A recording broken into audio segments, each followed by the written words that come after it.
भारत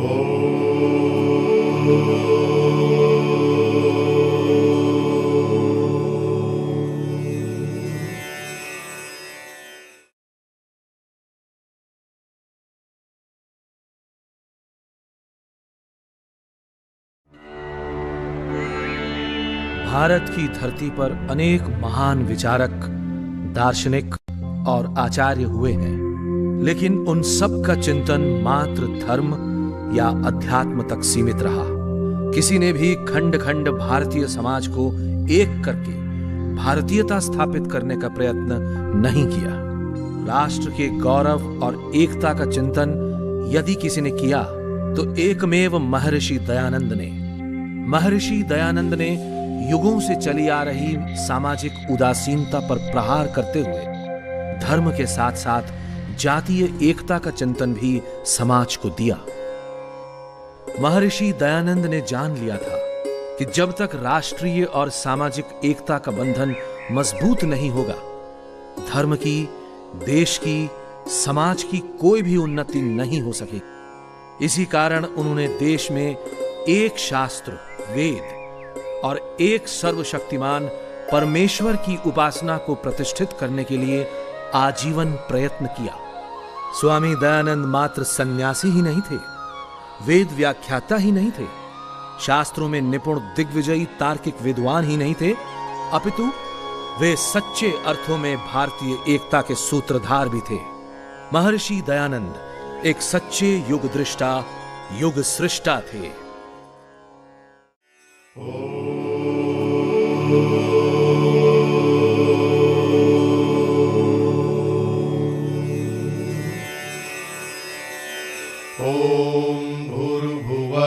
स्वाहा तत्सवितुर्वरेण्यं भर्गो देवस्य धीमहि धियो यो नः प्रचोदयात्।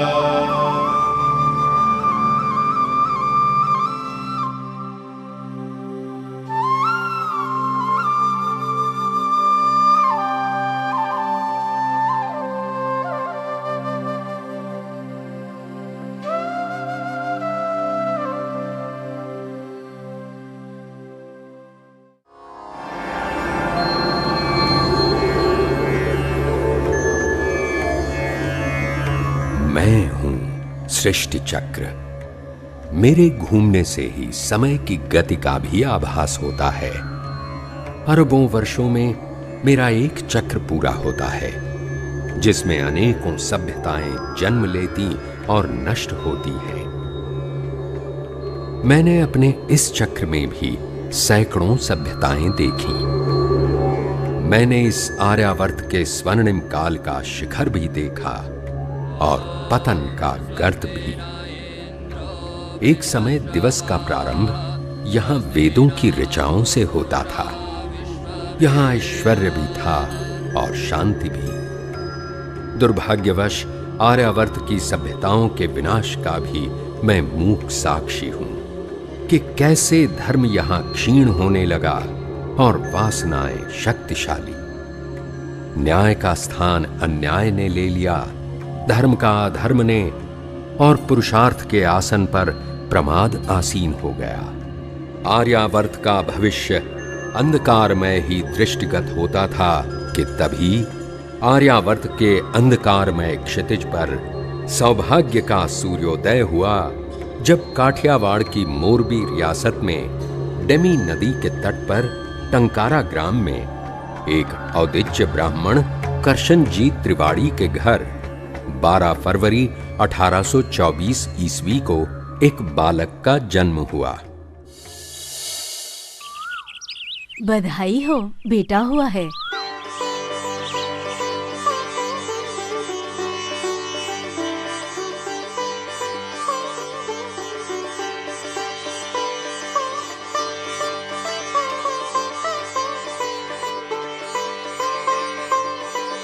परमेश्वर ने देर से ही सही एक कुलदीपक दिया है।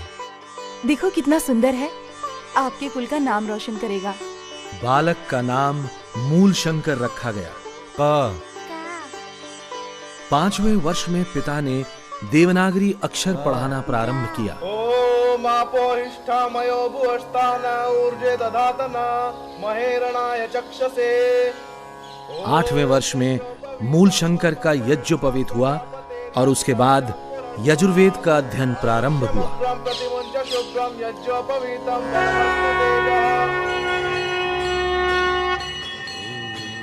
करशन जी के घर में शिव की पूजा होती थी और उनके अनुसार शिव की पूजा ही सर्वश्रेष्ठ थी।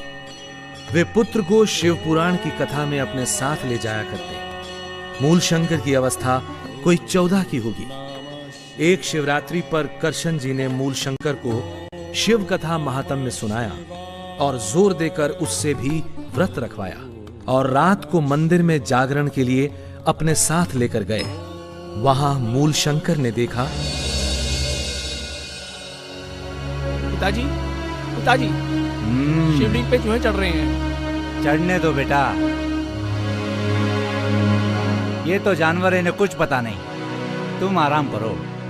लेकिन पिताजी, शिवजी की कथा के महादेव तो चेतन हैं, वरदान और श्राप देते हैं, नंदी बैल की सवारी करते हैं, फिर चूहे उनके ऊपर कैसे चढ़ सकते हैं?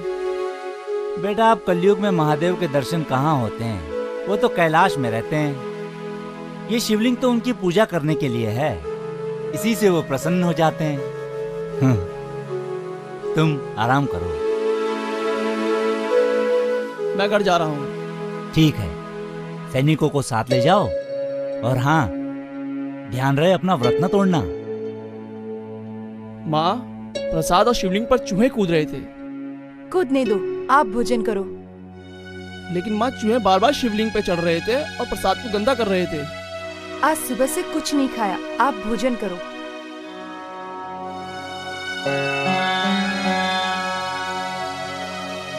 लेकिन माँ, शिवजी की कथा के महादेव तो चेतन हैं, वे अपने पर चूहों को क्यों चढ़ने देंगे? बोलो माँ, पिताजी कहते हैं असली महादेव तो कैलाश पर रहते हैं, फिर इस नकली महादेव की पूजा क्यों? मूलशंकर, तुमने अपना व्रत क्यों तोड़ा? कुछ धर्म संस्कार सीखोगे कि नहीं? पिताजी, जब ये असली महादेव ही नहीं है तो मैं इनकी पूजा क्यों करूं? जब तक असली महादेव के दर्शन नहीं होते, मैं इस पत्थर के महादेव की पूजा नहीं करूंगा। सृष्टि का चक्र यूं ही घूमता रहा। उत्पत्ति, विकास, विनाश और पुनरोत्पत्ति, शोक, विषाद, विचार सब अपनी अपनी गति से आते और जाते रहे। सुख संपत्ति और धन धान्य से भरे करशन जी के घर पर भी एक दिन घोर दुख की कालिमा छा गई, जब उनकी 14 वर्षीय पुत्री की अचानक हैजे से मृत्यु हो गई। किशोर मूलशंकर सोच में पड़ गया कि कैसे कुछ ही घंटे पहले तक हंसती खेलती उसकी बहन मर गई। उसके हृदय को गहरा धक्का लगा। मूलशंकर के मन में वैराग्य की जड़ पड़ गई। 5 साल बाद मूलशंकर के एक बहुत ही धर्मात्मा चाचा की भी मृत्यु हो गई। वो विचार में डूब गया कि क्या सब इसी तरह मर जाएंगे और वो स्वयं भी। ऐसा कुछ करना चाहिए जिससे मृत्यु का दुख छूट सके। मूलशंकर के मन में वैराग्य की भावना और भी गहरी हो गई। समय बीतता गया।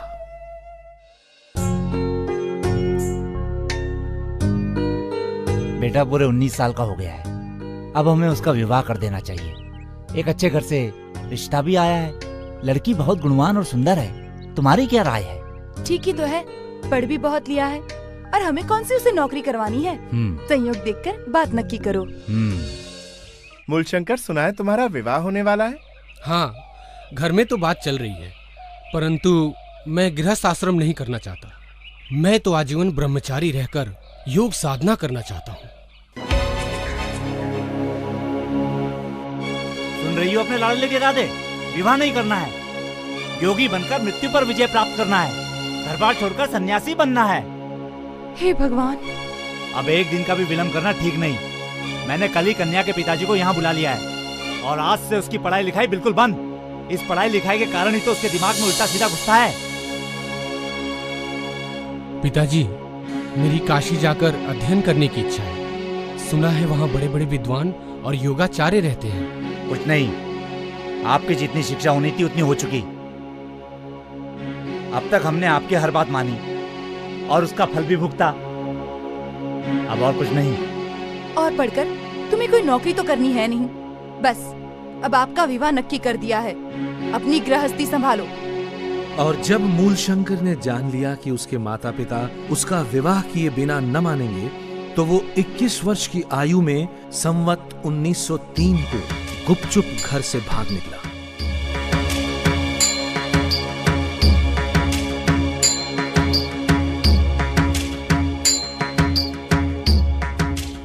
रास्ते में उसे साधुओं के वेश में कुछ ठग मिले। इधर आओ बच्चा। तुम कौन हो बच्चा, और कहाँ जा रहे हो? मेरे मन में वैराग्य की तीव्र भावना है और मैं योग साधना करना चाहता हूँ। इन कीमती वस्त्रों में साधना नहीं हो सकती है। बच्चा अगर सच्चा बैरागी बनना चाहता है तो इन आभूषणों के मोह माया से दूर हो जा। ये कर्ण श्रृंगार, ये मुद्रिका, ये सब योग साधना में बाधक हैं। जिस उद्देश्य की प्राप्ति के लिए मैंने अपने माँ बाप को भी छोड़ दिया, उसी उद्देश्य की प्राप्ति की राह में इन तुच्छ कपड़ों और आभूषणों को रोड़ा नहीं बनने दिया जा सकता।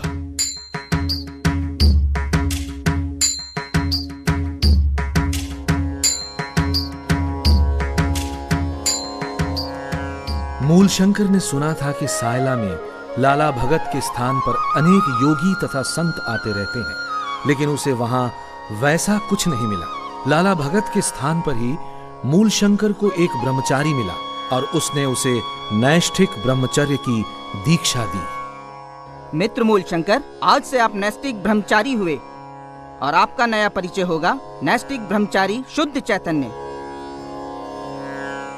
उस समय कोटगांगड़ अहमदाबाद के पास एक छोटी रियासत थी। ये जीर्ण मंदिर उस समय की याद दिलाते हैं जब मूलशंकर सिद्धपुर जाते हुए यहां से गुजरा होगा। जब मूलशंकर कोटगांगड़ पहुंचा तो टंकारा के पास का ही एक वैरागी उसे मिला। अरे ये तो मूलशंकर लगता है।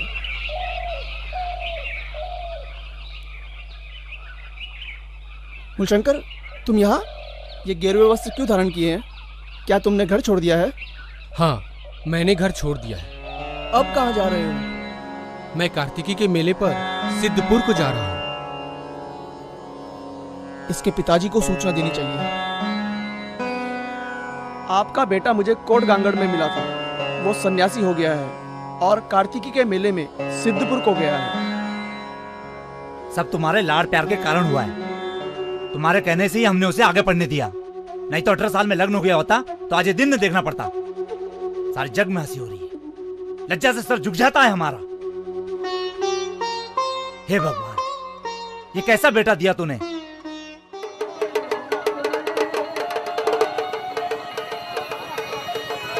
सिद्धपुर एक महत्वपूर्ण पौराणिक तीर्थ है जहां माता के श्राद्ध के लिए लोग आते हैं। उनकी मान्यता है कि यहां तर्पण किए बिना माता की आत्मा मुक्त नहीं होती। मूलशंकर नीलकंठेश्वर महादेव के मंदिर में प्रवचन में बैठा था कि तभी करशन जी सिपाहियों के साथ आ पहुंचे। तुम हमारे कुल को बदनाम करने वाले पैदा हुए हो। तुम अपनी माता की हत्या करना चाहते हो। तुम्हारी माँ ये सहन नहीं कर सकेगी। चलो घर चलो। पिताजी आप शांत हो जाए, क्रोधित ना हो पिताजी। मैं तो घर आने ही वाला था, अब आप आ गए हैं तो अब आपके साथ ही चलता हूँ। सैनिकों, एक पल के लिए भी इसे अकेला नहीं छोड़ना है।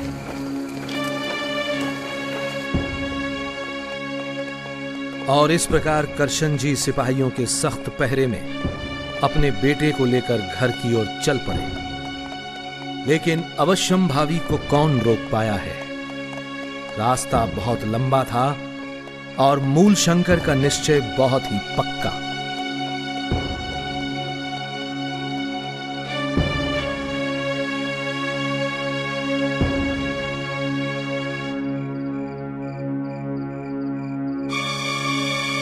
एक रात जब पहरेदार सो रहे थे तो मूलशंकर शौच के बहाने भाग निकला।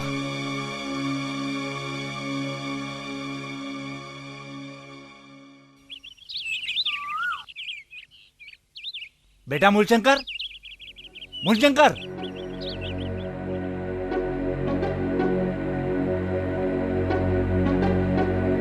मूलशंकर, मूलशंकर कहाँ है? और कई कोस चलने के बाद एक वृक्ष के सहारे एक मंदिर की चोटी के पीछे छिपकर बैठ गया। और संध्या होने के बाद मूलशंकर फिर मंदिर से उतरकर अपने रास्ते पर चल पड़ा। बचते बचते चलते हुए मूलशंकर बरोड़ा के चेतन मठ पहुंचा।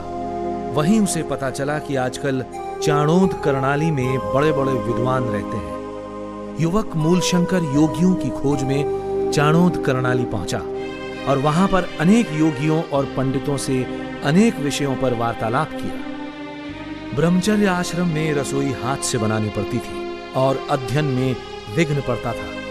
इस विचार से मूलशंकर की संन्यास लेने की इच्छा हुई। इसी चाणोद करनाली नगर में मूलशंकर ने संन्यास की दीक्षा ली। एक दक्षिणी दंडी स्वामी पूर्णानंद सरस्वती जो श्रृंगेरी से द्वारका मठ को जाते हुए वहां रुके हुए थे, उन्होंने ही मूलशंकर को संन्यास की दीक्षा दी।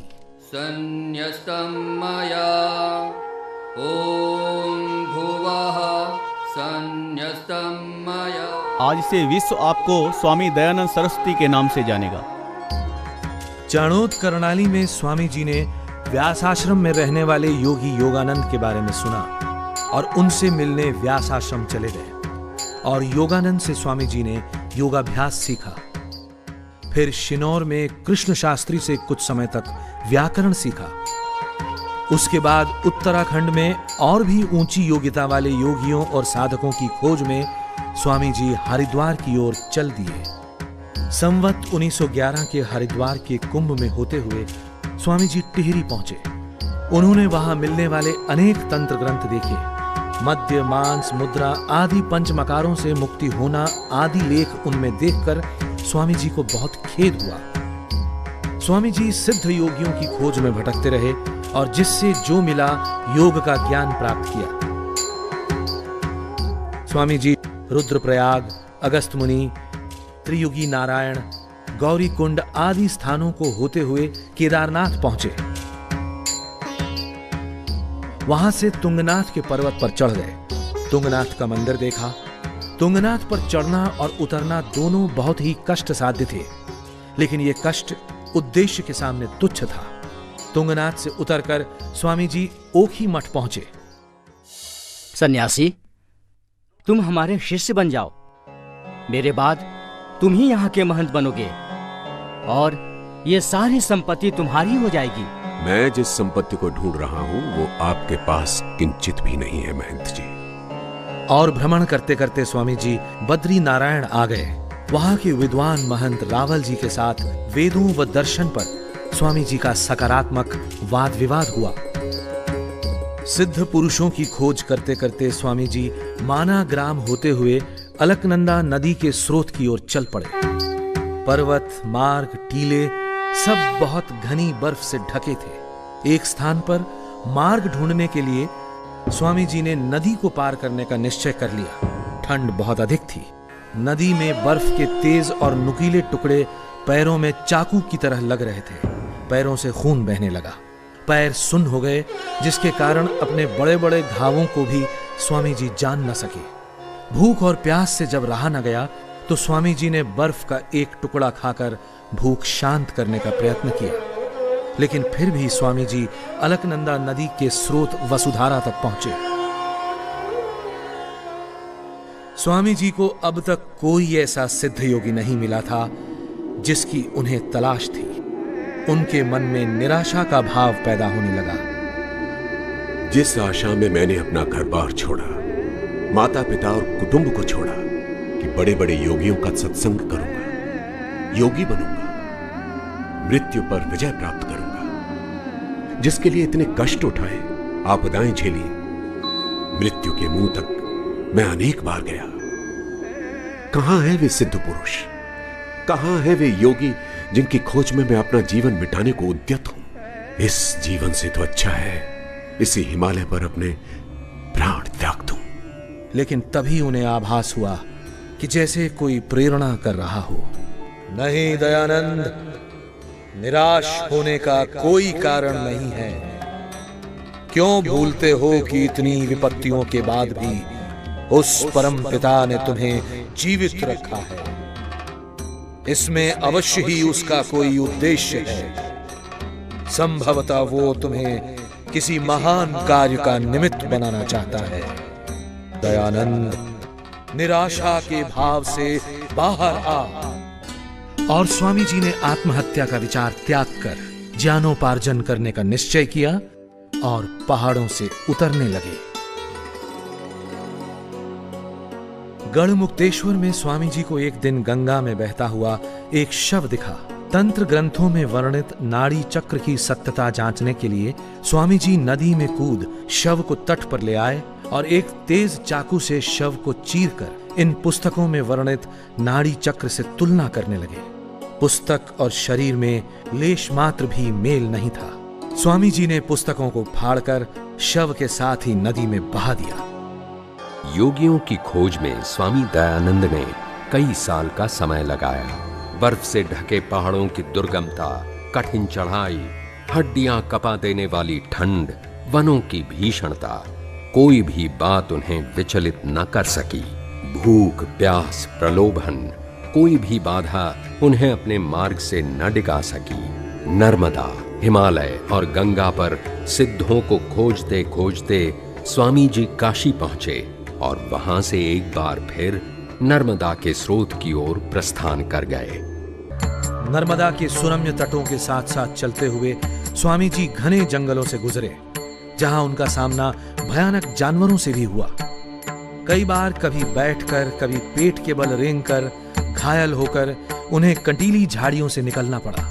जंगल, कांटे, जानवर, किसी भी बात की चिंता किए बिना सिद्ध योगियों का अनुसंधान करते स्वामी जी अपने गंतव्य की ओर बढ़ते गए।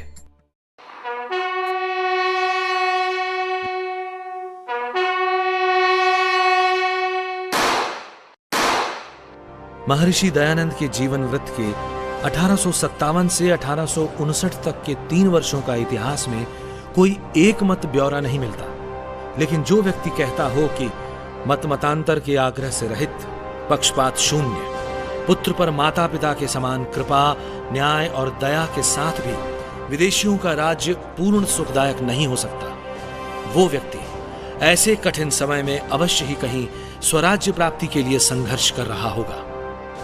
अंततः स्वामी जी सन 1860 में मथुरा पहुंचे। हरिद्वार में ही स्वामी पूर्णानंद जी ने उन्हें व्याकरण मार्तंड स्वामी विरजानंद जी के पास जाने की सलाह दी थी। गले में रुद्राक्ष की माला, शरीर पर भस्म, गेरुए वस्त्र और हाथ में लोटा लिए स्वामी जी एक दिन दंडी विरजानंद जी की पाठशाला में उपस्थित हुए। कौन है? मैं हूं दयानंद सरस्वती।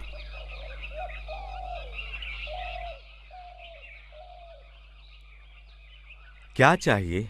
महाराज, मैं एक सन्यासी हूं और श्री चरणों में विद्याभ्यास की कामना रखता हूं। हम किसी सन्यासी को शिष्य के रूप में ग्रहण नहीं करते। जिसके खाने और ठहरने का प्रबंध ना हो, वो विद्याभ्यास में मन नहीं लगा सकता। दंडी जी की इस शर्त से निराश हो स्वामी जी यमुना पर किम कर्तव्य विमूढ़ घूम रहे थे कि संयोग से एक सज्जन पुरुष अमरलाल जोशी से उनका परिचय हुआ और उन्होंने स्वामी जी के भोजन का प्रबंध कर दिया। विश्राम घाट पर लक्ष्मी नारायण मंदिर में रहने के लिए एक कोठरी भी मिल गई। श्री चरणों में दयानंद का अभिवादन स्वीकार हुआ आचार्यवर।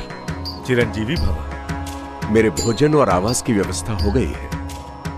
चिरंजीव, यदि कोई मनुष्य प्रणीत अनार्ष ग्रंथ तुम्हारे पास हो तो तुम उसे यमुना में बहा आओ, क्योंकि जब तक इन अनार्ष ग्रंथों का प्रभाव तुम्हारे मस्तिष्क पर रहेगा, तब तक आर्ष ग्रंथों का प्रकाश तुम्हारे चित्त में प्रवेश न कर सकेगा। जैसी आज्ञा गुरुदेव। दयानंद, आज मैं जिस आग को चिंगारी के रूप में तुम्हारे मस्तिष्क में स्थापित कर रहा हूं, कल वही चिंगारी एक विराट अग्निपुंज बनकर भारत भूमि के भ्रांत मतों और अंधविश्वास को जलाकर राख कर देगी। और दंडी जी के चरणों में अनेक आर्ष ग्रंथों का सघन अभ्यास प्रारंभ हुआ।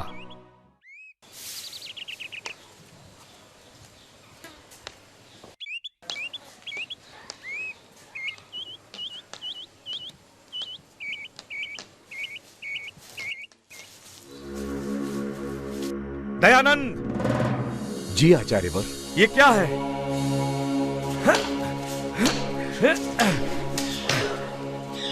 क्षमा करें आचार्यवर। दंडी जी, दयानंद एक सन्यासी है। आपको एक सन्यासी की पिटाई करना उचित नहीं है। वह दूसरे विद्यार्थियों की तरह गृहस्थ या ब्रह्मचारी नहीं है। तुम ठीक कह रहे हो। इतनी मार खाकर भी उस कुलक्कर ने यही कहा। आचार्यवर, आपके कोमल हाथों को कष्ट हुआ होगा। मेरा शरीर तो श्रम और कष्ट उठा उठाकर पाषाण के समान कठोर हो गया है। मुझे क्षमा करें। कुलक्कर कहीं का। जड़िया जी, दंडी जी के श्री चरणों में मेरा समय समाप्त हो चुका है। उन्हें गुरु दक्षिणा में देने के लिए मेरे पास कुछ भी नहीं है, लेकिन परंपरा का निर्वाह तो करना ही होगा। आप आदेश करें, हम आपकी क्या सेवा कर सकते हैं? आप तो सदैव ही सहायक रहे हैं। आप ये सुझाएं कि मैं इस अवसर को कैसे निभाऊं। मैं तो ठहरा सन्यासी। दंडी जी को लवंग बहुत पसंद है, ये तो आपको भी पता है। आप उन्हें थोड़ी लवंग गुरु दक्षिणा में दे दें। लेकिन लवंग आएगी कहां से? आप सन्यासी हैं और मैं गृहस्थ। आपकी सेवा करना मेरा दायित्व है। आप लवंगों की चिंता छोड़कर गुरु दक्षिणा की तैयारी करें। बहुत बहुत धन्यवाद। आपका ये उपकार जीवन भर याद रहेगा। गुरुदेव, ये तुच्छ गुरु दक्षिणा स्वीकार कर कृतार्थ करें। क्या लाए हो दयानंद? गुरुदेव, आपका प्रिय पदार्थ लवंग। दयानंद, हम पर इस मातृभूमि का बहुत ऋण है। वो इन मुट्ठी भर लवंगों से नहीं उतर सकता। मैं तुमसे किसी धन की दक्षिणा नहीं चाहता। मैं चाहता हूं तुम्हारे जीवन की दक्षिणा। कर सकते हो तो करो प्रतिज्ञा कि जब तक तुम जीवित रहोगे आर्यवर्त में आर्ष ग्रंथों और वेदों की महिमा स्थापित करोगे, अनार्ष ग्रंथों का खंडन करोगे और भारतवर्ष में वैदिक धर्म की स्थापना करने में अपने प्राण भी अर्पित कर दोगे। दे सकते हो तो दो गुरु दक्षिणा, कर सकते हो तो करो प्रतिज्ञा। तथास्तु गुरुदेव। दंडी जी की पाठशाला छोड़कर 1863 में स्वामी जी आगरा आ गए। स्वामी जी ने आगरा से जयपुर होते हुए राजपुताने के अनेक नगरों का भ्रमण किया और गुरु जी को दी हुई प्रतिज्ञा पर कार्य प्रारंभ करने का निश्चय किया। पुष्कर में इसी ब्रह्मा जी के मंदिर में स्वामी जी ने निवास किया था। यही है वो कोठरी जहां स्वामी जी एक बार ठहरे थे। यहां स्वामी जी ने अवैदिक मतों का खंडन प्रारंभ किया। वैदिक मत को स्वीकारते हुए यहां अनेक लोगों ने माला कंठी उतारकर जनेऊ धारण किया। गाय की दुर्दशा देख स्वामी जी की आत्मा रोती थी। अजमेर में स्वामी जी ने वहां के पॉलिटिकल एजेंट कर्नल ब्रूक्स को गौरक्षा से होने वाले लाभ समझाए। कालांतर में गौरक्षा के लिए स्वामी जी ने 3 करोड़ हस्ताक्षरों के साथ एक पत्र महारानी विक्टोरिया को प्रस्तुत करने का निश्चय किया, परंतु समय रहते इतने हस्ताक्षर एकत्रित न हो सके। दूसरे पशुओं का संरक्षण भी स्वामी जी के लिए उतना ही महत्वपूर्ण था, क्योंकि ये भारतीय कृषि और ग्रामीण अर्थव्यवस्था की रीढ़ थे। अजमेर में ही विभिन्न मतों के धर्माचार्यों से शास्त्रार्थ भी हुआ। स्वामी जी ने हरिद्वार के 1867 के कुंभ में सप्त सरोवर पर, जो आज वैदिक मोहन आश्रम के नाम से जाना जाता है, धार्मिक पाखंड के विरुद्ध पाखंड खंडनी पताका फहराई और उसके नीचे खड़े होकर जनता को संदेश दिया। धर्म जिज्ञासुओं, अज्ञान के अंधकार से निकलो। ईश्वर निराकार है, सर्वशक्तिमान है। उसका कोई रूप नहीं, कोई आकार नहीं। उसे किसी माध्यम की, किसी अवतार की आवश्यकता नहीं। ईश्वर प्राप्ति तीर्थ, कंठी, तिलक, छाप या सुमरणी से नहीं, वरन शुद्ध विचार और सत्य आचरण से ही संभव है। सत्य सनातन वैदिक धर्म की राह पर चलकर ही मनुष्य की मुक्ति संभव है। आओ लौट चले वेदों की ओर, आओ लौट चले वेदों की ओर। स्वामी जी को घोर शोक हुआ कि साधु समाज मूल सत्य सनातन वैदिक धर्म को भुलाकर संकीर्णताओं में बट गया है। उनके मन में समाज कल्याण की तीव्र भावना उत्पन्न हुई और अपने पास की प्रत्येक वस्तु, कपड़े, पुस्तकें, धन सब उन्हें इष्ट सिद्धि में बाधा प्रतीत होने लगे और ओम सर्वम वै पूर्णम स्वाहा कहते हुए स्वामी जी ने अपना सब कुछ जनता में बांट दिया और इष्ट सिद्धि होने तक मात्र संस्कृत में बात करने और गंगा तट पर विचरण करने का व्रत ले लिया।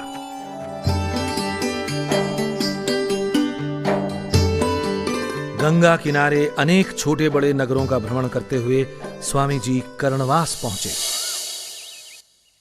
हम राव कर्ण सिंह चक्रांकित संप्रदाय के गुरु रंगाचार्य के शिष्य हैं। हम कहाँ बैठे? जहां आपकी इच्छा हो। हम तो यहीं बैठेंगे तुम्हारे पास। बैठो।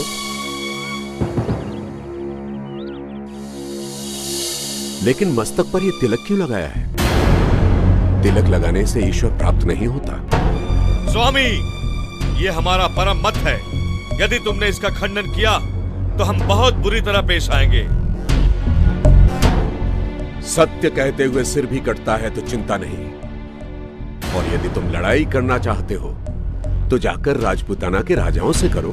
और यदि शास्त्रार्थ करना है तो वृंदावन से अपने गुरु को बुलवा लो और प्रतिज्ञा लिखवा लो कि यदि वो हार जाए तो अपना मत छोड़ दे, अन्यथा मैं अपना मत छोड़ दूंगा। स्वामी, हम चाहें तो इस तलवार को तुम्हारे पेट में घुसेड़ दें, लेकिन हमारा सन्यासी धर्म हमें इसकी आज्ञा नहीं देता। महर्षि दयानंद ने नगर नगर ग्राम ग्राम घूमकर शास्त्रार्थों के द्वारा अपने प्रतिद्वंदियों को परास्त किया। दयानंद के अमोघ अस्त्र शास्त्रार्थ के सामने बड़े बड़े धर्म योद्धा धराशायी हो गए।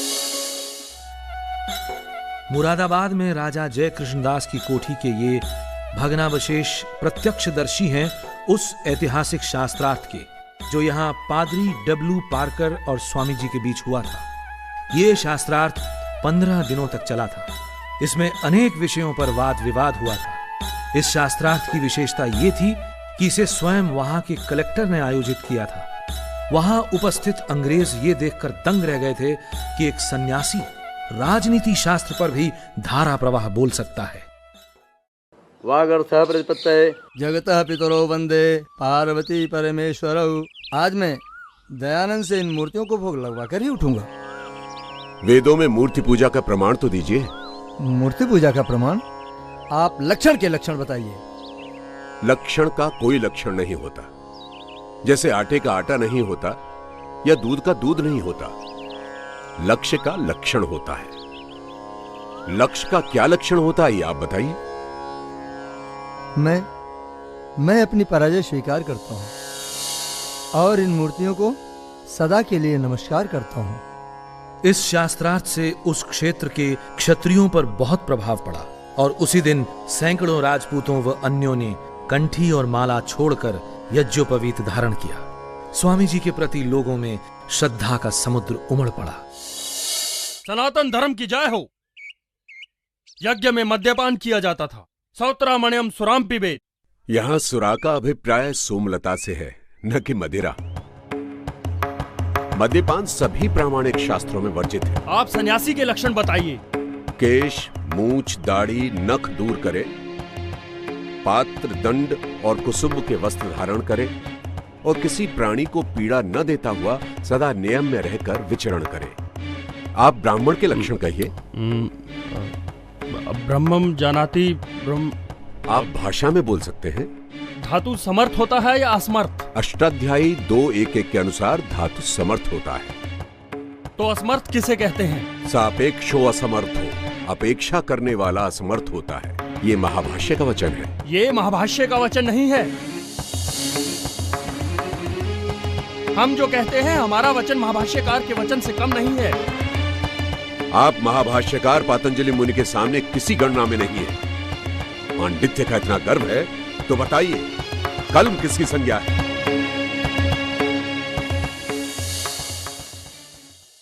क्या आप महाभारत में विश्वास करते हैं? हाँ। एक भील ने द्रोणाचार्य की मूर्ति बनाकर उसकी पूजा की और शस्त्रों का अभ्यास किया और उसमें विशेष निपुणता प्राप्त की। इससे मूर्ति पूजा सिद्ध होती है। इससे मूर्ति पूजा सिद्ध नहीं होती है। एकलव्य ने यह कार्य अज्ञानवश किया। उसकी शस्त्र निपुणता मूर्ति पूजा का नहीं वरन सतत और सघन अभ्यास का फल थी। ईश्वर सर्वव्यापक है तो पत्थर में भी है, तो फिर मूर्ति पूजन में क्या दोष है? ईश्वर सर्वव्यापक है तो पत्थर में ही क्या विशेषता है? चेतन को छोड़कर जड़ की पूजा में क्या भलाई है? वेदों में यदि प्रतिमा पूजन की आज्ञा नहीं है तो निषेध भी कहां है? जब विधि नहीं है तो निषेध ही समझना चाहिए। कानपुर में दरगाहीलाल के घाट पर 31 जुलाई 1871 को स्वामी जी और हलधर ओझा के बीच हुए इस दूसरे शास्त्रार्थ को सुनने कानपुर की 20-25 हजार से अधिक जनता उमड़ पड़ी थी। लोगों ने अपने घर की छतों और पेड़ों पर चढ़कर भी इस शास्त्रार्थ को देखा था। इस शास्त्रार्थ का कानपुर की जनता पर इतना प्रभाव हुआ कि लोग मूर्ति पूजा से विमुख होकर मूर्तियों को गंगा में प्रवाहित करने लगे। यहां तक कि इससे चिंतित होकर वहां के प्रभावित पुजारियों ने समाचार पत्रों में एक विज्ञापन छपवाया कि लोग मूर्तियों को गंगा में न बहाकर अमुक मंदिर में दे दें। शास्त्रार्थों के इसी दौर में एक इतिहास रचा गया। स्वामी जी को मालूम था कि यदि जड़ पूजा को समाप्त करना है तो उसकी जड़ पर ही प्रहार करना होगा, अर्थात काशी के विद्वानों को शास्त्रार्थ में परास्त करना होगा। लेकिन ये इतना सरल कार्य नहीं था, क्योंकि पौराणिक समाज की मान्यता थी कि काशी की रक्षा स्वयं महादेव करते हैं और यहाँ मरने का अर्थ है सीधे स्वर्ग जाना। उसी काशी की रक्षा के लिए हजारों पंडित अपनी अगाध विद्या और काशी नरेश अपने बल और धन से सदैव तत्पर रहते थे। स्वामी जी ने काशी पहुंचकर राजा अमेठी के बाग में डेरा डाला और जड़ पूजा के विरुद्ध अनवरत संस्कृत प्रवचन करने लगे। परमेश्वर की अनुकंपा से स्वामी जी ने हजारों पंडितों की विद्या, काशी नरेश के अनंत वैभव और महादेव के अनेक विकराल अनुचरों का सामना करते हुए मूर्ति पूजा के दृढ़तम दुर्ग पर आक्रमण करने का निश्चय किया। काशी नरेश ने क्षुब्ध होकर काशी के पंडितों और विद्वानों को बुलाकर कहा, आप लोग उससे शास्त्रार्थ कीजिए। जो आज्ञा महाराज। परंतु हम में से अधिकांश ने वेद नहीं पढ़े हैं। वेदों और अन्य शास्त्रों को देखने और समझने के लिए थोड़ा सा समय चाहिए। काशी नरेश की जय हो। काशी के पंडित समूह ने एकजुट होकर स्वामी जी पर प्रहार करने की योजना बनाई। ज्ञान से, छल से, कपट से, चरित्र हनन से, अपमान से, जैसे भी हो सके स्वामी जी को मिटाने पर डट गए। अंततः शास्त्रार्थ का दिन आ पहुंचा। स्वामी जी के एक अनुयायी ने शंकाग्रस्त होकर कहा, महाराज, आज बहुत भीड़ होगी और आपके पक्ष का तो वहाँ कोई भी नहीं होगा। आपको वहाँ नहीं जाना चाहिए। बलदेव, सत्य का सूरज अकेले ही अंधकार की सेना पर विजय पाता है। प्राणों के भय से ईश्वर की आज्ञा का उल्लंघन नहीं किया जा सकता। जो होगा देखा जाएगा। जाओ, शौर के लिए एक नाई को बुला लाओ। जो आज्ञा प्रभु। शास्त्रार्थ के दिन शास्त्रार्थ स्थल पर 50,000 से अधिक की भीड़ उमड़ पड़ी। काशी के पंडित पालकियों में बैठकर चंवर डुलवाते हुए और अपनी जय बुलवाते हुए शास्त्रार्थ स्थल पर पहुंचे। इस शास्त्रार्थ में काशी के शीर्षस्थ 27 पंडितों ने भाग लिया। प्रबंध में जानबूझकर अव्यवस्था पैदा कर दी। स्वामी जी के पक्ष वालों को बाग में प्रवेश ही नहीं करने दिया गया और शास्त्रार्थ आरंभ हुआ। क्या आप वेदों का प्रमाण स्वीकार करते हैं? हाँ। वेदों में मूर्ति पूजा का कोई प्रमाण हो तो दिखाइए। आनंदमयो अभ्यासात, दिखलाइए कि ये सूत्र वेद मूलक हैं। जब तक समस्त वेद को देख न लिया जाए इस प्रश्न का उत्तर नहीं दिया जा सकता, क्योंकि समस्त वेद शास्त्र तो पंडितों में से भी किसी को उपस्थित नहीं है। सभी वेद शास्त्र यदि तुम्हें उपस्थित नहीं थे तो काशी में शास्त्रार्थ करने क्यों चले आए थे? क्या आपको सब कुछ उपस्थित है?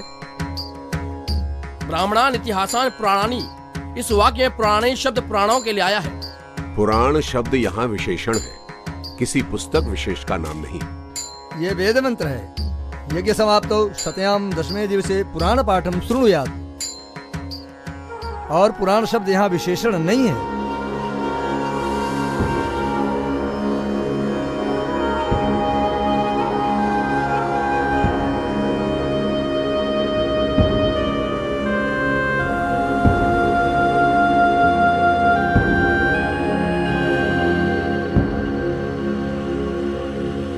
स्वामी जी उस तुड़े मुड़े पुर्जे के अपठनीय लेख को पढ़ने का प्रयत्न कर ही रहे थे कि ओ दयानंद हार गए, दयानंद हार गए। सब कुछ पूर्व निर्धारित योजना के अनुसार किया गया। पंडितों के गुंडों ने स्वामी जी को शारीरिक हानि पहुंचाने का भी पूरा प्रयत्न किया, लेकिन रघुनाथ प्रसाद कोतवाल की तत्परता से उन्हें कोई हानि नहीं पहुंची। उस दिन कौन जीता कौन हारा ये तो ईश्वर जानता है, लेकिन स्वामी जी को आशा थी कि इतने विद्वानों की उपस्थिति में शास्त्रार्थ न्यायपूर्वक होगा। अनेक दिनों तक चलने वाला शास्त्रार्थ कुछ ही घंटों में समाप्त कर दिया गया और वेदों में मूर्ति पूजा न होने की सच्चाई स्थापित होने से रह गई। घोर शोक की बात है कि आर्यावर्त के लोग अपने ही जैसे दूसरे मनुष्यों को अछूत कहकर उनसे घृणा करते हैं। जो लोग कुत्तों को छू सकते हैं, बिल्लियों से खेल सकते हैं, भैंसों, ऊंटों तथा और भी गंदे जंतुओं को छू ही नहीं खा भी लेते हैं, वही लोग दूसरों को अछूत समझें, उन्हें शिक्षा तक का अधिकार नहीं। ये कैसा न्याय है, कैसा धर्म है? स्वामी जी ने धर्म के ठेकेदारों को ललकारा और कहा, जैसे परमात्मा ने आकाश, जल, पृथ्वी, अग्नि, वायु, सूर्य, चंद्र और अन्नादि पदार्थ सबके लिए बनाए हैं, वैसे ही वेद भी सब मनुष्यों के लिए प्रकाशित किए हैं। वैसे ही शिक्षा पर भी सबका अधिकार है। सभी मनुष्य समान हैं। स्वामी जी ने अनुभव किया कि प्रौढ़ों को प्रवचनों से बदल पाना संभव नहीं है, अतः समाज में स्थायी परिवर्तन के लिए बालकों में ही शिक्षा के माध्यम से अच्छे संस्कार स्थापित करने होंगे। और इसी उद्देश्य से सितंबर 1870 में मिर्जापुर में गुरुचरण रईस व अन्यों की सहायता से अनेक पाठशालाओं की श्रृंखला में पहली पाठशाला की स्थापना हुई और कालांतर में कासगंज, छलेसर, काशी आदि अनेक स्थानों पर वैदिक पाठशालाएं खोली गई। स्वामी जी सोचते थे कि इन पाठशालाओं से निकले छात्र आर्यवर्त में वैदिक मत का प्रचार करेंगे, परंतु ऐसा न हो सका। मिर्जापुर पाठशाला में नियुक्त अध्यापकों ने छात्रों को उल्टा सीधा पाठ पढ़ाना प्रारंभ कर दिया। अरे मूढ़ों, इस पढ़ाई से तुम्हें क्या मिलने वाला है? ना कोई गृहस्थ तुम्हें श्राद्ध भोज में बुलाएगा, ना किसी और अनुष्ठान में निमंत्रण देगा। भूखे मर जाओगे। अरे दयानंद का क्या है? वो तो सोटा लोटा और लंगोटाधारी साधु है, ना कोई आगे ना कोई पीछे। उस लोटा सोटा लंगोटाधारी की बातें छोड़ो और विवाह संस्कार कराना और सत्यनारायण की कथा बांचना सीख लो। लाभ ही लाभ है। इन पाठशालाओं में पढ़ने वाले छात्र और अध्यापक दोनों ही अपनी रूढ़ियों को नहीं छोड़ सके और ये सभी पाठशालाएं समय के साथ बंद हो गई। जनहिताय स्वामी जी ने अपने योग बल का उपयोग अनेक अवसरों पर किया। कासगंज आर्य समाज में लगा ये चित्र उस घटना का वर्णन करता है जब यहां झौरा भौरा चौक पर एक दिन सड़क के बीच दो सांड सींग से सींग भिड़ाकर लड़ रहे थे। स्वामी जी ने थोड़ी देर तो प्रतीक्षा की, फिर वे उन लड़ते हुए सांडों के निकट पहुंचे और उन्हें सींगों से पकड़कर पीछे की ओर धक्का दे दिया। लोग डर गए, धक्का जोर से पड़ा और सांड डर कर भाग गए और अवरुद्ध मार्ग खुल गया। अनूप शहर में स्वामी जी को एक व्यक्ति ने पान में रखकर विष दे दिया। स्वामी जी के बहुत ही प्यारे भक्त तहसीलदार सैयद मोहम्मद ने उस आदमी को गिरफ्तार करवा लिया। नमस्ते हुजूर। स्वामी जी, आपका कातिल आपके सामने है। ये वही शख्स है जिसने पान में जहर देकर आपको मारने की कोशिश की। तहसीलदार साहब, मैं संसार में किसी को कैद कराने नहीं, बल्कि संसार को अज्ञान और असत्य की कैद से छुड़ाने आया हूं। इसे छोड़ दो। यदि ये अपनी दुष्टता नहीं छोड़ता तो फिर हम भी अपनी सज्जनता क्यों छोड़ दें? आपने अपने कातिल को भी माफ कर दिया। आप कोई फरिश्ता हैं। महाराज, मुझे क्षमा कर दीजिए महाराज। भागलपुर में गंगा पर एक मेला लगता था। वहां स्वामी जी ने देखा कि लोग पंडों को अपनी कन्याएं दान दे रहे हैं। अपने देश में फैली धर्मांधता और अंधविश्वास को साक्षात देखकर स्वामी जी को बहुत संताप हुआ। एक कन्या और एक गाय भैंस में कोई अंतर ही नहीं। अंधविश्वास का ऐसा तांडव।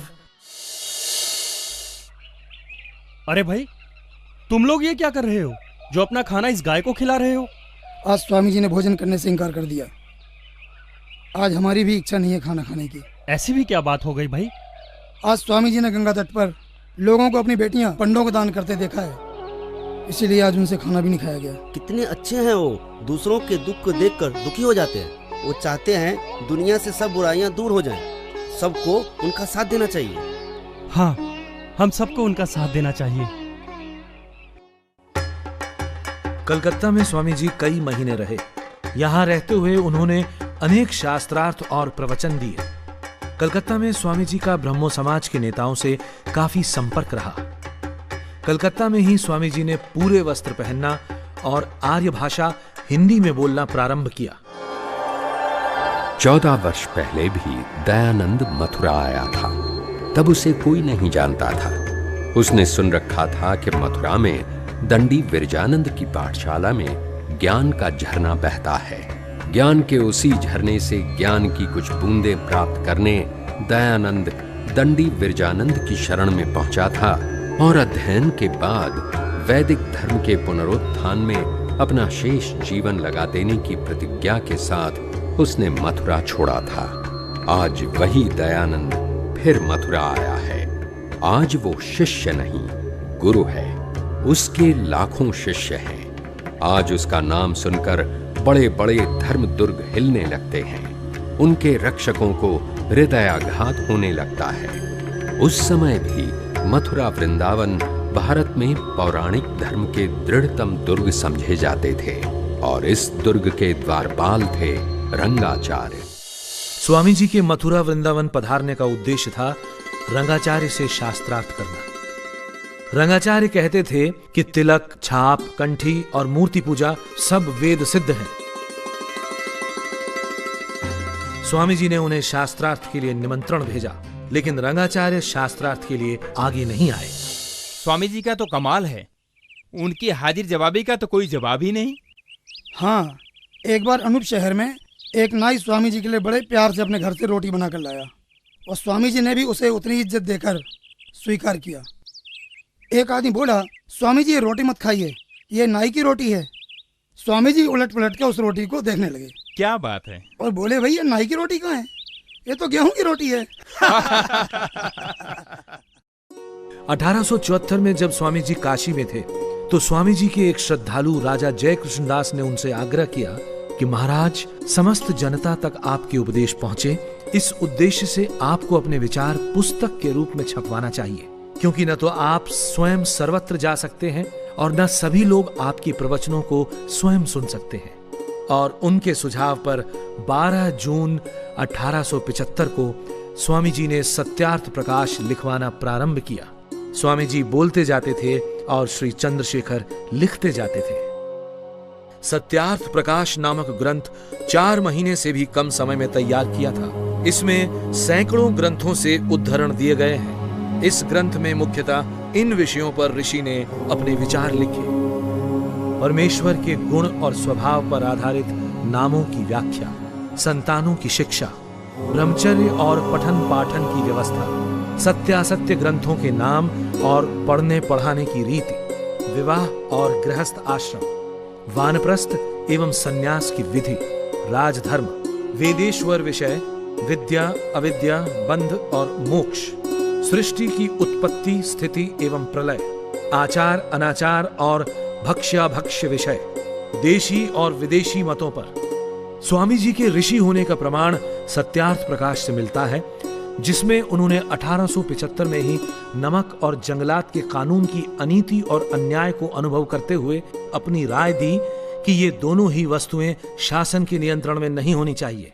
सत्यार्थ प्रकाश ने अनेक क्रांतिकारियों को देश पर मर मिट जाने की प्रेरणा दी। राम प्रसाद बिस्मिल, शहीद भगत सिंह, चंद्रशेखर आजाद, स्वामी श्रद्धानंद, लाला लाजपत राय, वीर सावरकर, श्याम जी कृष्ण वर्मा और भाई परमानंद जैसे वीरों की एक लंबी सूची है। गुरु को दी हुई प्रतिज्ञा का निर्वाह करते करते स्वामी जी दिसंबर 1874 को मुंबई आ गए। मुंबई में ही श्री गोपालराव देशमुख के आग्रह पर स्वामी जी ने वेद भाष्य लिखने का निश्चय किया। महाराज, एक विनती है। कहिए। आज तक वेदों के जितने भी भाष्य हुए हैं वे आपको मान्य नहीं है, तो फिर सत्य और असत्य का निर्णय कैसे हो? महाराज, आपको इस दिशा में कुछ करना चाहिए। आपको वेदों का एक ऐसा भाष्य लिखना चाहिए जो हर दृष्टि से प्रामाणिक हो। आप उचित ही कह रहे हैं बाबू गोपाल राव, यही समय की मांग भी है। हम वेदों का भाष्य अवश्य करेंगे। धन्यवाद। और स्वामी जी ने ऋग्वेद का भाष्य प्रारंभ किया। अपने भक्तों के आग्रह पर मुंबई में स्वामी जी ने आर्य समाज की स्थापना की। 10 अप्रैल 1875 को गिरगांव रोड पर डॉक्टर माणिक जी की बागवाड़ी में शाम 5:30 बजे आर्य समाज स्थापित हुआ। इस आर्य समाज की स्थापना के रूप में पाखंड और असत्य का अंधेरा दूर करने के लिए जिस एक दीपक का प्रज्वलन हुआ, वो आगे चलकर सहस्त्रों आर्य समाजों की विशाल दीपमाल का अंग बना। मुंबई की जनता पर स्वामी जी के व्यापक प्रभाव से विरोधी हताश होने लगे और मूर्ति पूजा खंडन बंद करने के बदले में उन्हें शिवजी का अवतार घोषित करने का प्रलोभन भी दिया गया। यह बड़ी चिंता का विषय है कि हमारे समाज के सैकड़ों व्यक्ति दयानंद के अनुयायी बनते जा रहे हैं। इसे रोकना होगा। इसके लिए एक ही उपाय दिखता है। वो क्या महाराज? उसे प्रलोभन देना होगा। दयानंद के पास एक प्रस्ताव भेजा जाए। यदि वह जड़ पूजा का खंडन बंद कर दे तो हम सब उसके अनुयायी बन जाएंगे और उसे शिव का अवतार घोषित कर दिया जाएगा। असंभव। जिस अंधेरी खाई से हम इस समाज को निकालना चाहते हैं, हम स्वयं उसी में गिर जाएं? संभव नहीं। सिद्धांतों के साथ समझौता संभव नहीं। न्यायमूर्ति महादेव गोविंद रानाडे और महादेव मोरेश्वर कुंटे के आग्रह पर धर्मचक्र को आगे बढ़ाते हुए स्वामी जी पूना पहुंचे। भिड़े के बाड़े और कैंप में ईस्ट स्ट्रीट में मराठी स्कूल में स्वामी जी के कुल 54 व्याख्यान हुए, जिनमें से 15 व्याख्यान लिखे गए और बाद में उपदेश मंजरी के नाम से प्रकाशित हुए। पूना का एक पौराणिक वर्ग नहीं मानता था कि वर्ण जन्म पर नहीं बल्कि कर्म पर आधारित है और वेदों पर सबका अधिकार है। पूना में स्वामी जी के भक्तों ने उनके सम्मान में एक शोभा यात्रा निकाली जो इस मकान बैरिस्टर महस्के के घर से प्रारंभ हुई थी। महस्के साहब, स्वामी जी के शोभा यात्रा के सारे प्रबंध कर लिए गए? हाँ साहब, कल की शोभा यात्रा के सारे प्रबंध हो चुके हैं। हाथी, घोड़े, बैंड बाजे सब प्रबंध हो चुके हैं। उनकी सुरक्षा का भी हमें पूरा ध्यान रखना होगा और कुछ सेवक हर समय स्वामी जी के आसपास रहेंगे और स्वामी जी को बिल्कुल आभास नहीं होना चाहिए। आप स्वामी जी से हाथी पर बैठने का आग्रह कीजिए। उनकी शान तो हाथी पर बैठने में ही है। विनती करके देख लेंगे। वैसे स्वामी जी मना कर देंगे, वो पैदल ही चलना पसंद करेंगे। विरोधियों ने भी एक विरोध यात्रा निकाली। दयानंद की शोभा यात्रा की पूरी तैयारी हो गई है? हाँ साहब, सब तैयारी हो गई है। दयानंद गधे का झूल और उसके स्वागत के लिए गोबर, कीचड़, पानी, ईंट वगैरह सब इंतजाम हो गया है साहब। दयानंद जिंदगी भर पूना को याद रखेगा। हमारे गधे का नाम होगा गर्दबानंद सरस्वती।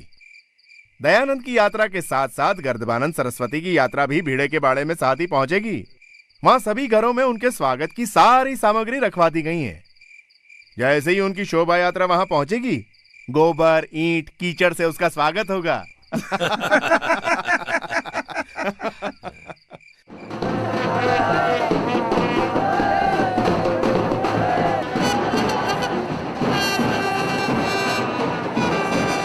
दोनों शोभा यात्राएं सायं 7:30 बजे भीड़े के बाड़े पहुंची, जहां स्वामी जी का व्याख्यान होना था। स्वामी जी की शोभा यात्रा पर ईंट और पत्थरों की बारिश हुई।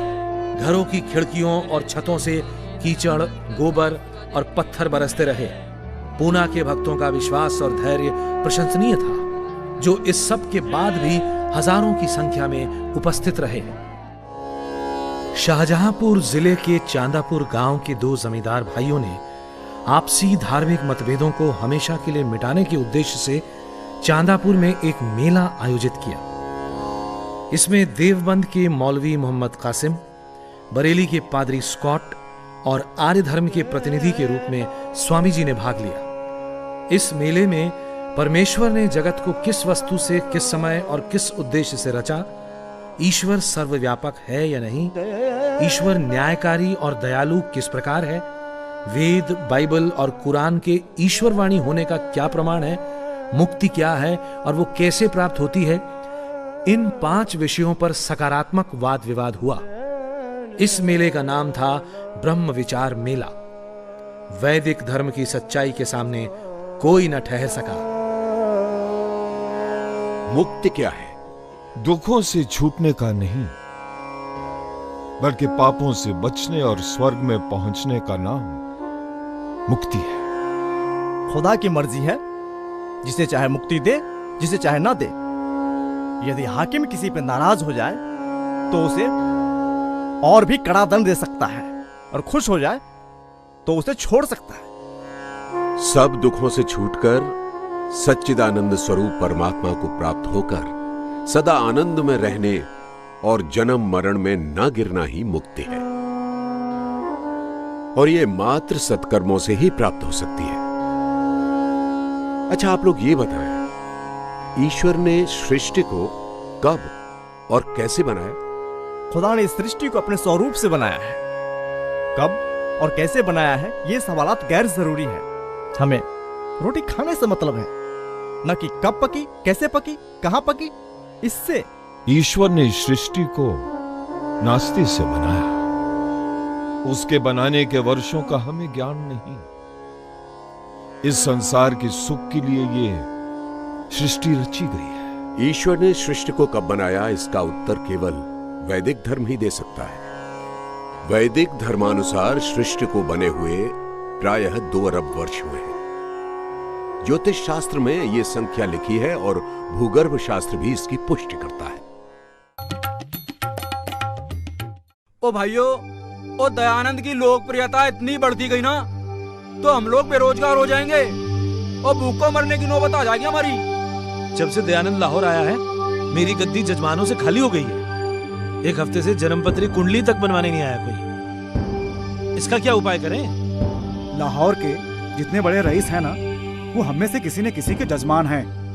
उनसे कह दो दयानंद नास्तिक है, अंग्रेजों का एजेंट है, कोई भी उसे घर में, अपने बाग में शरण ना दे।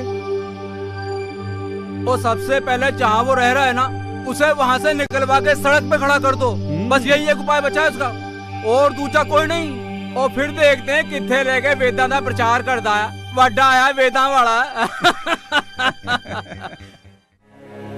स्वामी जी जिस बाग में ठहरे हुए थे, वहां से उन्हें निकलवा दिया गया।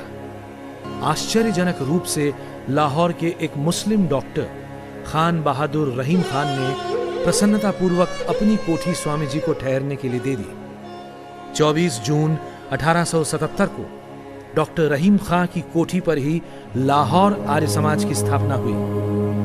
यहीं पर स्वामी जी ने मुंबई में रचे गए आर्य समाज के नियमों में संशोधन किया और 10 नियम रखे गए जो आज भी प्रचलित हैं। लाहौर से स्वामी जी ने पूरे पंजाब की यात्रा की।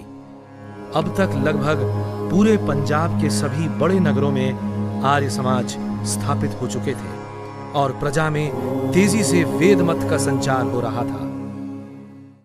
जालंधर में स्वामी जी के एक व्याख्यान में वैश्यागमन संबंधी स्वामी जी की कुछ कड़वी परंतु सत्य बातों को सुनकर सरदार विक्रम सिंह रुष्ट हो गए। जब वे अपनी घोड़ा बग्घी पर सवार होकर जाने लगे, सुना है ब्रह्मचर्य में बहुत बल होता है। आप भी तो ब्रह्मचारी हैं, मगर हमें आप में ऐसा कुछ भी नहीं दिखाई देता।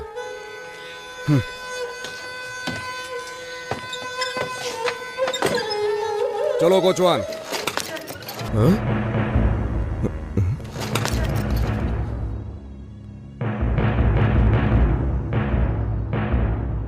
मुझसे गलती हो गई महाराज, मुझे क्षमा कर दें। रुड़की अंग्रेजी राज्य का छोटा सा सुंदर नगर। रुड़की में ही स्वामी जी को कर्नल ओलकॉट का पत्र मिला और थियोसॉफिकल सोसाइटी के साथ संपर्क का प्रारंभ हुआ।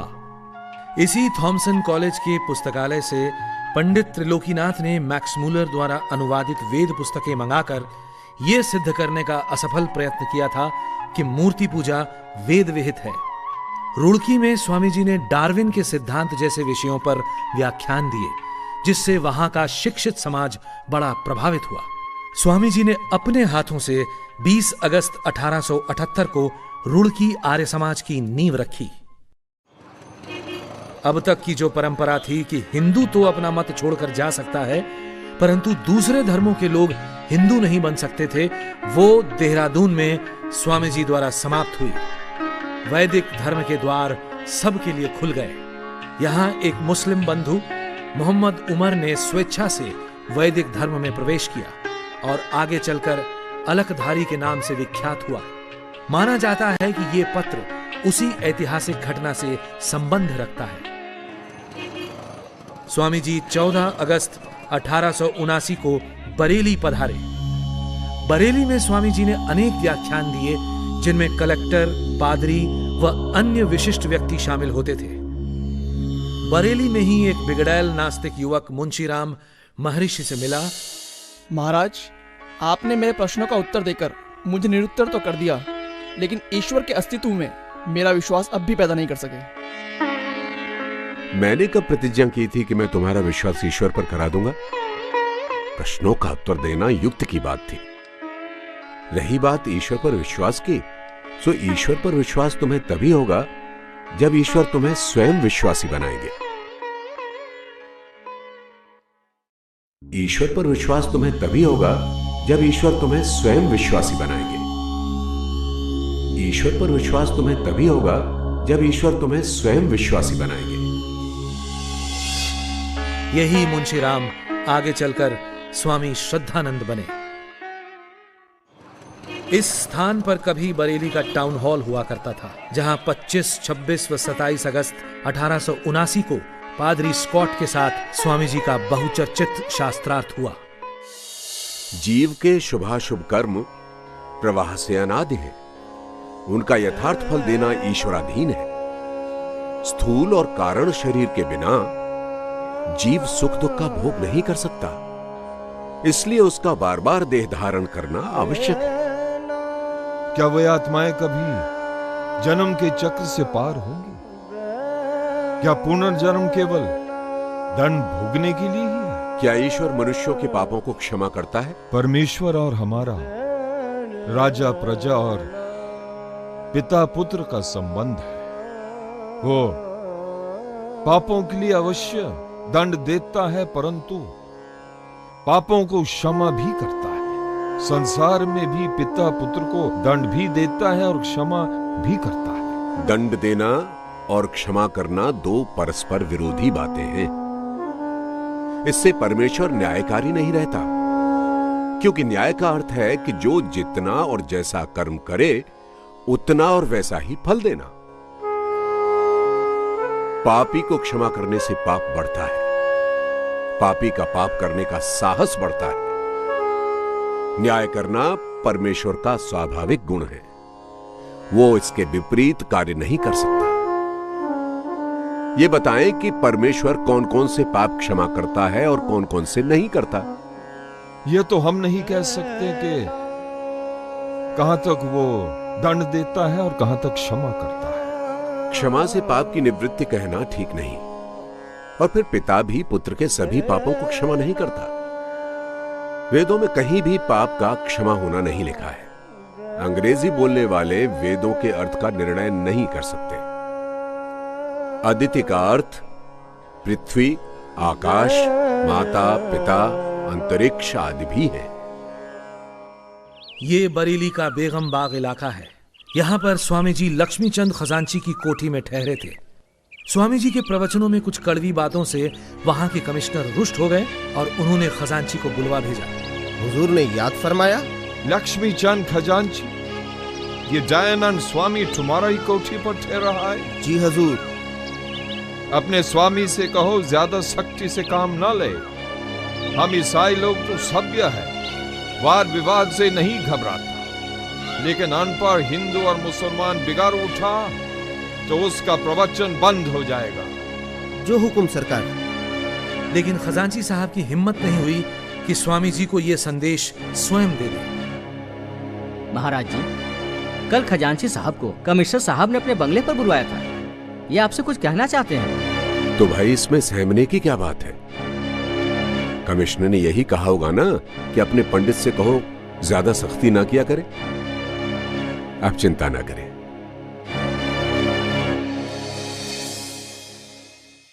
कोई कहता है कि सत्य ना बोलो, कलेक्टर नाराज हो जाएगा।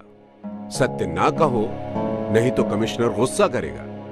चक्रवर्ती राजा ही क्यों ना हो, हम सत्य कहकर ही रहेंगे। शरीर तो अनित्य है, इसकी रक्षा के लिए अधर्म करना व्यर्थ है। परंतु मुझे वो शूरवीर दिखाओ जो मेरे आत्मा का नाश कर सकता हो, और जब तक ऐसा शूरवीर पैदा नहीं हो जाता, मैं ये सोचने को भी तैयार नहीं कि मैं कभी सत्य को दबाऊंगा। अमेरिका वालों यानी कर्नल ओलकॉट और मैडम ब्लवत्स्की के बहुत आग्रह पर बरेली में ही स्वामी जी ने अपने जीवन चरित का कुछ अंश भी लिखा। ये दर्दनाक घटना स्वामी जी की नजरों के सामने फर्रुखाबाद में घटी। एक बूढ़ी औरत अपने जवान बेटे का शव गंगा किनारे लाई। वो इतनी निर्धन थी कि शवदाह के लिए लकड़ी भी नहीं जुटा पाई, और साथ आए पुरुषों की सहायता से उसने वो शव गंगा में बहा दिया। घोर शोक कि हमारा देश इतना निर्धन हो गया है कि एक मृत शरीर को लकड़ी तक नहीं मिल सकती। अंधविश्वासों के तले पिस रही जनता को जगाने के लिए स्वामी जी ने अपनी लेखनी को और तेज करने का निश्चय किया, लेकिन उनके ग्रंथ कोई आसानी से नहीं छापता था। सो स्वामी जी ने एक प्रिंटिंग प्रेस स्थापित करने का निश्चय किया, और माघ शुक्ल 2 संवत 1936 को काशी में लक्ष्मी कुंड पर मेरठ और फर्रुखाबाद की आर्य समाजों तथा राजा जय कृष्णदास की सहायता से एक प्रिंटिंग प्रेस की स्थापना हुई, जिसका नाम आर्य प्रकाश यंत्रालय रखा गया। आज वही प्रिंटिंग प्रेस अजमेर में वैदिक यंत्रालय के नाम से स्थित है। यह मशीन स्वामी जी ने स्वयं अपने हाथों से खरीदी थी। स्वामी जी का मानना था कि यदि पूरी आर्य जाति का विकास करना है तो स्त्रियों को शिक्षित करना होगा। बाल विवाह, बाल विधवा, बेमेल विवाह, बहुविवाह आदि सब कुप्रथाओं को रोकने के लिए स्त्रियों में शिक्षा का प्रसार आवश्यक है। इसी उद्देश्य से स्वामी जी ने रमाबाई को मेरठ बुलाया। लेकिन रमाबाई, हम चाहते हैं कि आप आजीवन ब्रह्मचारिणी रहकर देश की महिलाओं में शिक्षा का प्रसार करने का व्रत लें। शिक्षा विहीन नारी के कारण आज राष्ट्र की अधोगति हो रही है। महाराज, मैं आपकी आज्ञा का पालन करने में असमर्थ हूँ, क्योंकि मैं पहले से ही विवाहित हूँ।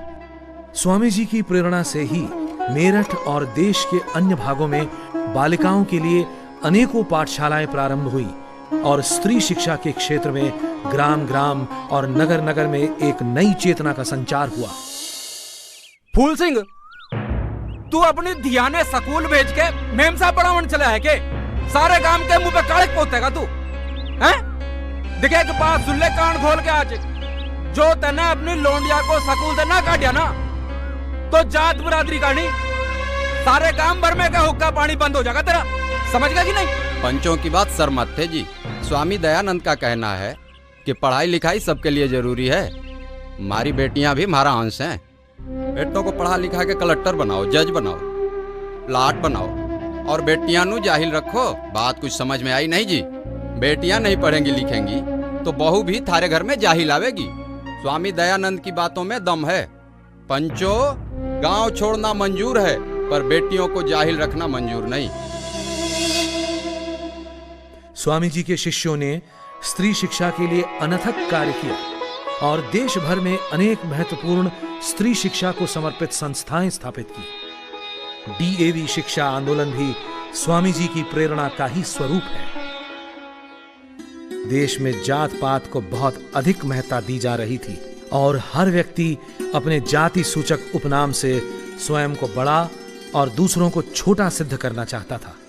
देश की प्रथम जनगणना के समय स्वामी जी आगरा में थे, और वहीं से स्वामी जी ने सभी आर्य समाजों को निर्देश भिजवाया प्रधान जी, कृपया आप अपने सभी सदस्यों से आग्रह करें कि आने वाली जनगणना में अपने नाम के साथ जाति सूचक उपनाम न लगाकर आर्य लिखाएं और अपना धर्म वैदिक धर्म लिखाएं, क्योंकि हिंदू शब्द विदेशियों की देन है और फारसी में हिंदू शब्द के अर्थ चोर, डाकू इत्यादि हैं।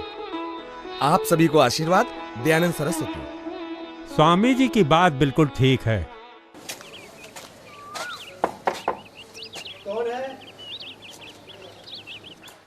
नमस्ते। नमस्ते जनाब, हम देश की पहली जनगणना के सिलसिले में आए हैं। आपसे चंद सवाल पूछना चाहते हैं। पूछिए जनाब। श्रीमान, आपका नाम? सुखराम। जाति? आर्य। आर्य? आर्य क्या है? आप तो ब्राह्मण है ना? इस देश का वैदिक नाम आर्यवर्त है और इस देश में रहने वाले सभी आर्य हैं। महर्षि दयानंद के उपदेश से हमने जात पात को मानना छोड़ दिया है। धर्म हिंदू? जी जनाब, सनातन वैदिक धर्म। नमस्ते। नमस्ते। स्वामी जी चाहते थे कि भारतीय भी दूर दराज के स्थानों में जाकर वाणिज्य करके समृद्ध बने। यदि अंग्रेज 7 समंदर पार करके यहाँ आकर व्यापार कर सकते हैं तो आप क्यों नहीं। स्वामी जी की यह हार्दिक इच्छा थी कि भारतीय युवक जर्मनी जाकर तकनीकी प्रशिक्षण प्राप्त करें और देश को समृद्ध बनाएं। स्वामी जी ने जर्मनी के एक प्रोफेसर वाइस के साथ इस विषय में लंबा पत्राचार भी किया था। राजपुताना के अनेक बड़े राजा और महाराजा स्वामी जी के शिष्य बन गए थे और शासन के अनेक विषयों पर स्वामी जी से मार्गदर्शन प्राप्त करते थे। अगस्त 11 सन 1882 को महाराणा सज्जन सिंह के निमंत्रण पर स्वामी जी उदयपुर पधारे। उदयपुर में स्वामी जी लगभग 7 महीने रहे और उन्हें नौलखा महल में ठहराया गया। महाराणा ने पूरे मान सम्मान के साथ स्वामी जी की सेवा की। नौलखा महल के इस कमरे में स्वामी जी ठहरे थे। स्वामी जी के आग्रह पर उदयपुर महाराज ने अनेक समाज सुधार के कार्यों को अपने राज्य में लागू किया और अपने महल में नित्य हवन भी करने लगे थे। एक दिन महाराणा ने शायद स्वामी जी की परीक्षा ली। आप एकलिंग महादेव के महंत बन जाएं, सारा राज्य आपके अधीन हो जाएगा, क्योंकि शैव यहाँ राजधर्म है और लाखों रुपए मंदिर की आय है। ये हास्य का विषय नहीं है राजन। आप प्रलोभन देकर हमसे परमेश्वर की आज्ञा भंग कराना चाहते हैं। आपका ये राज्य और आपका ये मंदिर मुझे अपने विश्वास से डिगा नहीं सकते। आपके इस राज्य की सीमा से तो मैं एक दौड़ लगाकर बाहर हो सकता हूं, लेकिन परमात्मा के राज्य से भागकर कहां जाऊंगा? धृष्टता क्षमा हो महाराज, मैं तो आपके निश्चय की दृढ़ता देख रहा था। नौलखा महल में ही स्वामी जी के प्रवचन होते थे। एक युग दृष्टा की भांति उन्होंने कहा, हमारी चिंता मात्र समाज के धार्मिक और नैतिक उत्थान तक ही सीमित नहीं है। हमें स्वदेश का सम्मान भी उतना ही प्यारा है। हमें स्वदेशी चिकित्सा पद्धति और स्वदेशी वस्त्रों को अपनाना चाहिए और देश के राजाओं को अपने अपने राज्य में भाषा और भावना में एकता उत्पन्न करनी चाहिए। महाराणा सज्जन सिंह में स्वामी जी को एक योग्य शिष्य मिला। स्वामी जी का विश्वास था कि एक भाषा के बिना देश में एकता और राष्ट्रीयता का संचार संभव नहीं और राष्ट्रभाषा बनने की योग्यता मात्र हिंदी में है। इसी विचार से स्वामी जी ने अपने ग्रंथ संस्कृत और हिंदी में लिखे और स्वामी जी के निर्देश पर आर्य समाजों ने भी हिंदी को ही अपनाया। सन 1882 में सरकार ने हंटर कमीशन नियुक्त किया था कि उत्तर भारत के सरकारी दफ्तरों में कौन सी भाषा और लिपि रखी जाए। स्वामी जी ने इसके लिए सभी आर्य समाजों को पत्र लिखकर निर्देश दिया कि कमीशन में देवनागरी लिपि के पक्ष में अपना मत भेजें। स्वामी जी और उनके अनुयायियों ने राष्ट्रभाषा हिंदी की जो सेवा की, उसके लिए देश सदैव उनका ऋणी रहेगा। स्वामी जी को अपने अंत का आभास होने लगा था। उन्होंने अपनी उत्तराधिकारिणी सभा, परोपकारिणी सभा की उदयपुर में ही एक स्वीकार पत्र लिखकर स्थापना की और महाराणा सज्जन सिंह को स्वामी जी ने इस सभा का सभापति बनाया। इस सभा को स्वामी जी ने अपने वस्त्रों, पुस्तक, धन और यंत्रालय सहित सभी निजी वस्तुओं का अधिकार दिया। इस पृथ्वी पर कुछ ऐसे महामानव भी आए हैं जिन्होंने उद्देश्य के समक्ष किसी चुनौती को कुछ नहीं समझा। दयानंद भी उन्हीं में से एक थे। महाराजा जोधपुर के निमंत्रण पर दयानंद ने उदयपुर से जोधपुर के लिए प्रस्थान किया। रास्ते में शाहपुरा और अजमेर में ठहरे। दोनों ही स्थानों पर उनसे जोधपुर न जाने का आग्रह किया गया।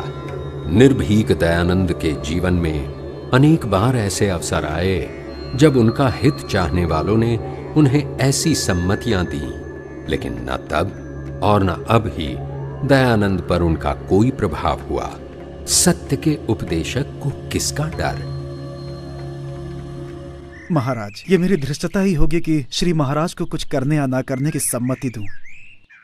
बस इतनी प्रार्थना है कि आप जहां जा रहे हैं वहां जाकर वेश्यावृत्ति का अधिक खंडन ना करें। हे नृपश्रेष्ठ, बड़े बड़े कटीले पेड़ों को नाई के नहुरने से नहीं काटा जा सकता। इसके लिए तो भारी और तेज कुल्हाड़ों की ही आवश्यकता होती है। कहां नहूरने की और कहां कुल्हाड़े की आवश्यकता होती है, मैं अच्छी तरह जानता हूं। आयुष्मान भव। महाराज, आप जोधपुर न जाइए। वहां की मरुभूमि न केवल प्राकृतिक दृष्टि से मरु है, अपितु धार्मिक दृष्टि से भी उसर है। महाराज, वो मूलासुर का देश है, वहां ना जाना ही उचित होगा। हाँ महाराज। हाँ महाराज, हमने उन्हें वचन दिया है, हमें वहां जाना ही होगा। वो लोग हमारी उंगलियों को यदि बत्ती बनाकर दिए में रखकर जला भी दे तो भी कोई चिंता नहीं। मैं वहां जाकर अवश्य ही सत्य का उपदेश करूंगा।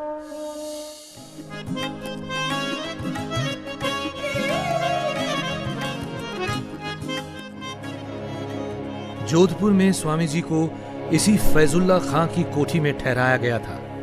यहीं पर उपदेश होने लगे। जनता में उनके सिद्धांतों के प्रति अनुराग बढ़ने लगा।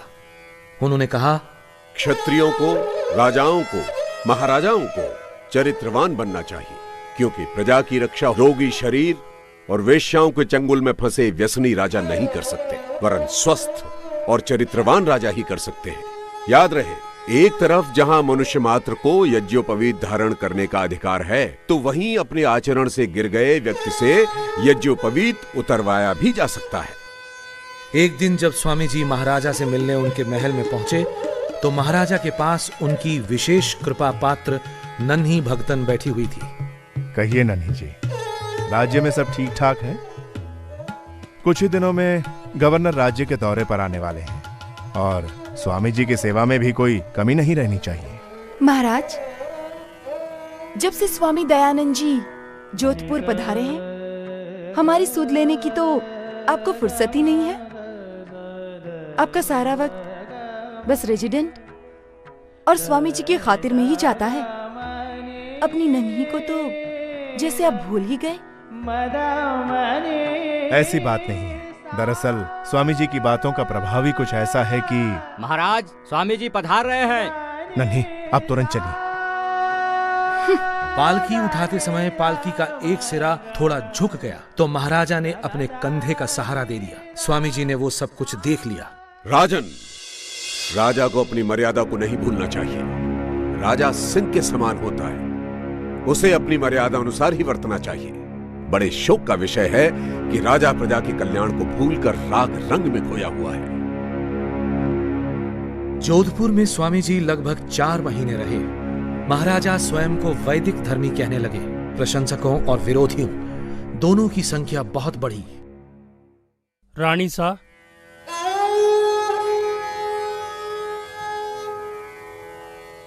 आज रात को उस स्वामी के दूध में ये पुड़िया मिलाकर देना है तुझे।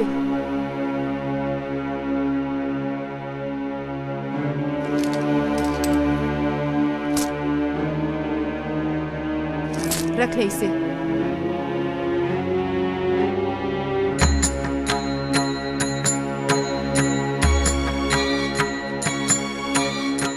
स्वामी जी को राजपुताने के राजाओं महाराजाओं से बहुत आशा थी।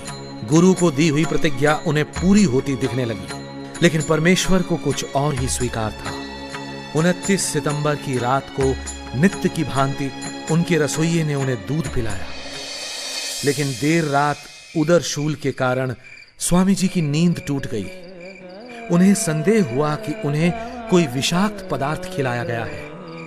स्वामी जी ने न्यौली क्रिया करके विष को निकालने का प्रयत्न किया, लेकिन नहीं निकाल पाए। राज्य की ओर से पहले डॉक्टर सूरजमल और फिर अली मर्दान खान ने उनका इलाज किया, लेकिन उपचार के साथ रोग बढ़ता गया।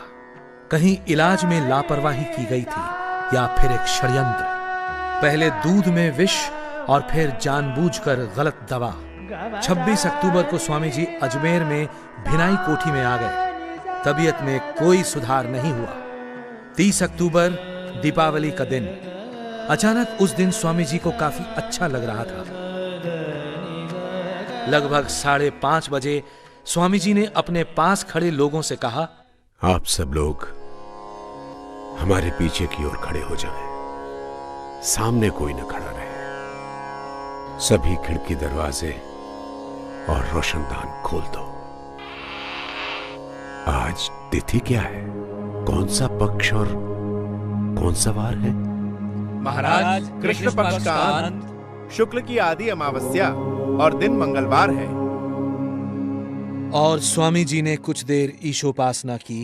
ओम य आत्मदा बलदा यस्य विश्व उपासते प्रशिशं यस्य देवा यस्य छायामृतं यस्य मृत्युः तस्मै देवाय हविषा विधेम। हे दयामय सर्वशक्तिमान ईश्वर, तेरी यही इच्छा है, तेरी यही इच्छा है। तेरी इच्छा पूर्ण हो।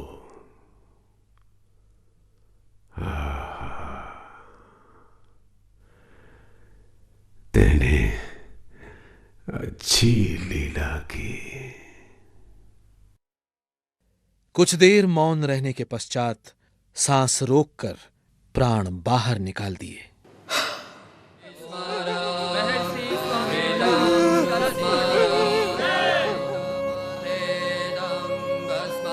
स्वामी जी की इच्छा के अनुसार उनका दाह संस्कार ही किया गया।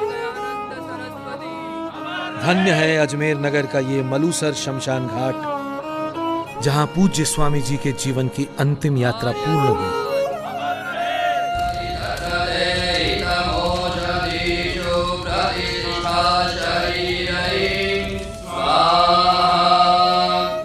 मेरे शव की भस्म खेतों में डाल देना, काम आएगी। हम मंदिरों, मठों और उनमें रखी मूर्तियों के विनाश के समर्थक नहीं हैं। हम तो लोगों के मस्तिष्क में बनी अंधविश्वास की मूर्तियां तोड़ना चाहते हैं, न कि मंदिरों और मठों में रखी हुई मूर्तियां। सारी मानव जाति एक है। हमें किसी धर्म विशेष से द्वेष नहीं। हम तो मानते हैं कि हर धर्म के मूल में शुद्ध मानव धर्म के तत्व है। हमने तो सिर्फ धर्म के नाम पर चलाई गई कुरीतियों और पाखंडों का विरोध किया है।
तुझको ऐ ऋषि।